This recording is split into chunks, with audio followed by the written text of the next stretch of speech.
Hey guys, in this video I'm going to show you how I back up my projects in DaVinci Resolve and the project settings that I use for every job that I do. Open up DaVinci Resolve and you'll get the project manager. Up in the top left corner where it says projects, click on this switch.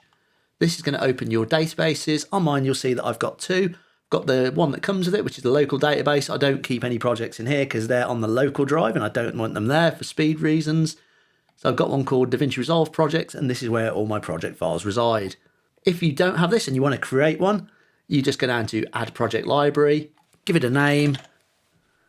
You can browse for location, press open, and then you can press create. And that way it's going to put the files in this URL on your drive, and you can press create. I'm not going to do that because I've already got one set up. If you've got an existing one set up and you want to see where this is, just press the I for information, and this is where we can back it up. If I press backup, it's going to say, where do you want to back up to? So I've got a folder called DaVinci Resolve Backups on an external drive, which is being backed up to the cloud. Save. If it already exists, you can replace it. That's safe to do so. And again, it'll give you a little message saying it might take some time depending on your library, but on mine, it'll take a few seconds. And our library's backed up successfully. I'm not only using external drive to back up, I use a cloud service called Backblaze because that allows me to back up as much data as I want, and it's only like $6 a month, so I'd highly recommend backing it up to the cloud as well as on another drive, and back it up to a second drive if you've got one.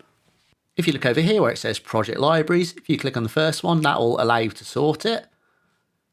And then this option here is to restore a library, so I can click on this, and then I could choose my one from today that we just made, and that'll restore it to today's date. So if you worked on something, you think, I've really screwed this up, I need to go back a bit, and this will restore the latest backup.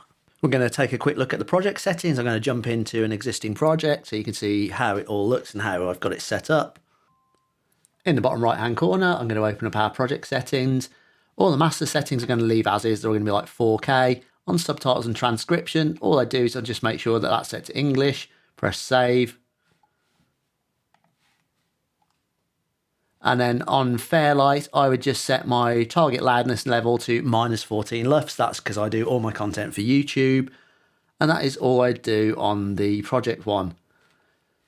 If you go up to DaVinci Resolve and then go up to Preferences, under System Memory, I've got everything maxed out using as much RAM as possible. So that's more for DaVinci Resolve to work with, so it should make your system a bit quicker.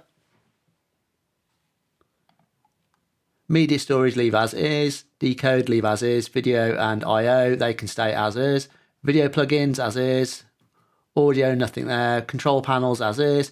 General. The main one I do if you're on a Mac is make sure you've got Use Mac Display Color Profiles ticked and View as Match QuickTime Player. Just if that's for Mac users only. If you're on a PC, don't worry about it. I've got my internet accounts connected. Nothing on the advanced. Jumping over to the user. Project save and load. This is the important one. We've got load all timelines is disabled. I've got live save enabled and project backups, timeline backups are enabled.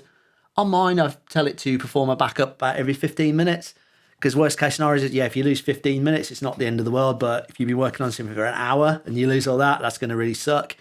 And it will make your system kind of lock up for a couple of seconds while it does the backup. So every 15 minutes, you might want to go take a quick screen break, which is good for you anyway, while it runs a backup. The backups take a few seconds, and then hourly backups for the last 2 hours. So I've got 2 hours of backups, and then daily backups I've set to maximum of 30 days. And then I've got a backup location, which is the same as my project backup. So all my backups are in one folder to keep it nice and easy. Cache management, this is another good one to turn on. I set mine to delete cache files older than 7 days. This just frees up all like things like render cache in the background. Editing, all of these are set as is. Apart from the timecode, I've set this to all zeros, so you don't have that annoying 01. Color, that's as is. Fairlight, leave it as is. Playback settings, I have performance mode on automatic. Control panels, you can adjust the sensitivity of like your color panel if you want to in here. Metadata, leave that as is. And the other thing I'd have turned on is if I go to playback, I'd have render cache, and I'd always set this to smart. And I'm also going to manage render cache. And this is where you could kind of clear things out. So if you've got one that you know you haven't used for a while, or you want to clear it out, you can select the ones with the highest amount of data, clear selected cache. Don't worry, this doesn't delete any files, video editing files. It's just making your system run a bit quicker. And press close, and that is all I would change.